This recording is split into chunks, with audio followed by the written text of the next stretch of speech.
উৎসব শবে বরাত একটা হিন্দু মসজিদে দেখার জন্য আসলো না। মুসলমানদের উৎসব শবে কদর একটা হিন্দু কোনোদিন চাওয়ার জন্য আসলো না। মুসলমানদের উৎসব রমজান মাসের রোজা একটা হিন্দু কোনোদিন তোমার সাথে সমাজ করার জন্য রাখলো না। একটা হিন্দু কোনোদিন তোমার ঈদের নামাজে আসলো না। একটা হিন্দু কোনোদিন তোমার সাথে জুমার নামাজে অংশগ্রহণ করলো না, তোমাকে দেখার জন্য পর্যন্ত আসলো না। তার কারণ হলো হিন্দুরা মনে করে এটা মুসলমানের উৎসব, আর তুমি মুসলমান হইয়া হিন্দুর দুর্গা পূজায় কিভাবে গেলা? তোমার কি হয়ে গেল? তোমার কি লজ্জা শরম তুমি ধুয়ে ফেলে দিয়েছো? তোমার কি কোনো লজ্জা শরম নাই? লজ্জা শরম নাই? আবার কি সুন্দর বলতেছ, ধর্ম যার যার উৎসব সবাই।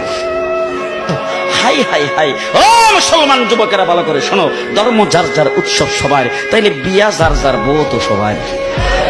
জি, বিয়ে যার যার বউ সবার, পুষ্কুনি যার যার মাছ সবার, গাছ যার যার ফল সবার, ক্ষেত যার যার ফসল সবার, দোকান যার যার মাল সবার। এখন ঘুমাইছে কি কথা বলেন না কেন?